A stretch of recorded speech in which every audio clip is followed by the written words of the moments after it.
Then we have the Navigation tab. The Navigation tab provides controls to help the user navigate around the various pages in the website.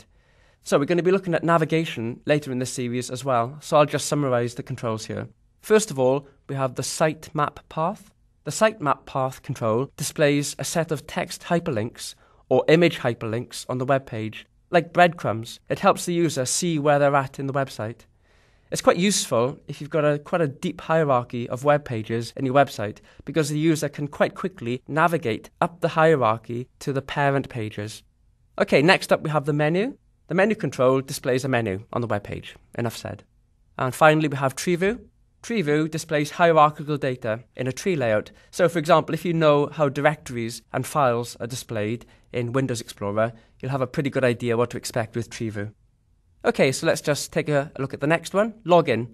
This is new in ASP.NET 2.0. This tab contains a collection of controls that make it easier for you to create login pages in ASP.NET. Microsoft are pretty good at this. They identify an area where developers tend to do the same thing time and time again in every web application, and then they internalize that code as part of the .NET framework. It's actually one of Microsoft's stated intentions to reduce the amount of code that we have to write as developers so that we can concentrate on the added functionality specific to our business needs. So I'm not going to describe how these controls work in detail here. We'll have a good look at these controls later on. So let's just close the login tab, and finally, or almost finally, we'll have a look at web parts. Web parts are a set of controls that enable the end user to modify the layout, content, and behavior of web pages in the browser at runtime. It's a bit like the old MDI interfaces that we used to have in Microsoft Word a few years ago. This is the kind of functionality web parts offer in a web application.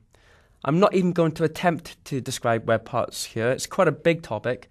So let's just finally take a look at the last section here, Crystal Reports. As you've probably guessed, this tab contains controls that enable you to view Crystal Reports, but that's outside the scope of this series. We're not going to cover Crystal Reports here.